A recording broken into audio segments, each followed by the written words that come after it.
السلام علیکم، ڈاکٹر ویزکا from expert council clinic of Lahore اپنا نیفرولوجی ہیٹ پہنے ہوئے۔ آج ہم ڈسکس کریں گے کڈنی ڈیزیز اور high blood pressure. Kidney disease اور ہائی بلڈ پریشر کا چولی دامن کا ساتھ ہے۔ بعض اوقات کڈنی ڈیزیز ہونے کی وجہ سے آپ کو ہائی بلڈ پریشر ہو جاتا ہے، اور کڈنی ڈیزیز کی دنیا میں تقریباً 30 سے 40% لوگ کڈنی ڈیزیز کا شکار ہی بلڈ پریشر کی وجہ سے ہوتے ہیں۔ تو اس ریلیشن کو سمجھنا اور اس کو مینیج کرنے کا طریقہ اپنانا بہت ہی ضروری ہے۔ سب سے پہلے کہ جب آپ کڈنی ڈیزیز کے پیشنٹ ہوں تو آپ کے بلڈ پریشر کا نمبر کیا ہونا چاہیے۔ اگین، جیسا کہ ہم ہر کڈنی ڈیزیز یا گردے کے مرض کے ایشو میں سٹیجز پہ ڈیوائڈ کرتے ہیں، تو سٹیج 1، 2 اور 3 کڈنی ڈیزیز کے پیشنٹ کا بلڈ پریشر ریکمینڈڈ ہے 130/80، یعنی کہ 130 سسٹولک اور 80 ڈائسٹولک۔ وہ مریض جو انہی سٹیجز کے ہوں لیکن ان کے یورین میں پروٹین زیادہ ہو 30 سے زیادہ، تو ان کے لیے ریکمینڈ کیا جاتا ہے کہ ان کو اپنا بلڈ پریشر رکھنا چاہیے 110 اور 70 کے قریب، یعنی کہ 110 سسٹولک اور 70 ڈائسٹولک۔ ان مریضوں کو لیکن یہ یاد رکھنا چاہیے کہ جس طرح high blood pressure kidney disease کو ڈیمیج کرتا ہے اور اس کی رفتار بڑھاتا ہے، اسی طرح بہت کم بلڈ پریشر بھی آپ کی کڈنی کو ہرٹ کر سکتا ہے۔ ان پیشنٹس کے لیے میں یوزلی ریکمینڈ کرتا ہوں کہ وہ تقریباً دن میں ایک دفعہ ضرور بلڈ پریشر چیک کریں، اور اسپیشلی دوائی کھانے سے پہلے۔ اور اگر ان کا اوپر والا بلڈ پریشر پہلے ہی 100 کے قریب ہو تو یہ وہ ڈوز اپنی دوائی کی مس بھی کر سکتے ہیں، لیکن صرف ایک ڈوز، پرماننٹ طور پر نہیں۔ اگلے دن آپ نے پھر بلڈ پریشر چیک کر کے تو اپنی دوائی کو استعمال کرنا ہے۔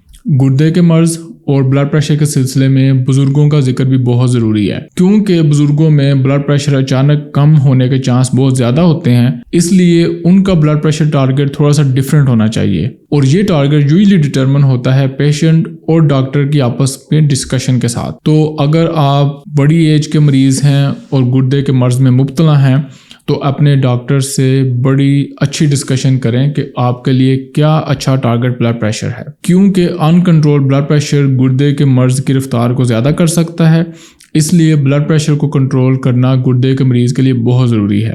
اب ہم وہ بیریئرز ڈسکس کرتے ہیں جو کہ گردے کے مریض میں بلڈ پریشر کو کنٹرول کرنے کے راستے میں رکاوٹ بنتے ہیں۔ آپ کے لیے اپنی بلڈ پریشر کی دوائی کو ریگولرلی کھانا بہت ضروری ہے۔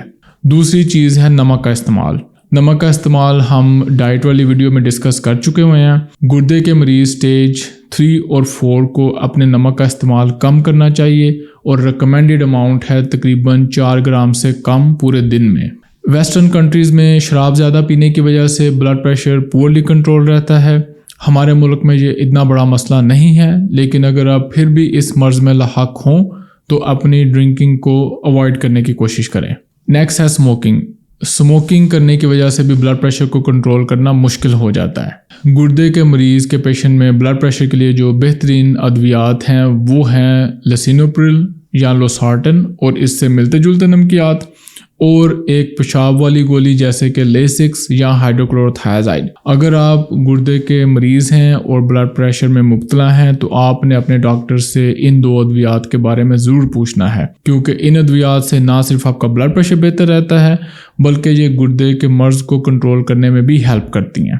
نتیجے میں کہنا چاہوں گا کہ گردے کے مریض کے لیے بلڈ پریشر کو کنٹرول کرنا بہت ضروری ہے، اور یہ جو تمام چیزیں اور تمام انفارمیشن میں نے شیئر کی ہے اس کو یوز کر کے آپ اپنے بلڈ پریشر کو بہتر کر سکتے ہیں۔ پھر بھی آپ کے کامنٹس، اوپینین، ایکسپیرینس ہو تو ہمارے ساتھ ضرور شیئر کریں۔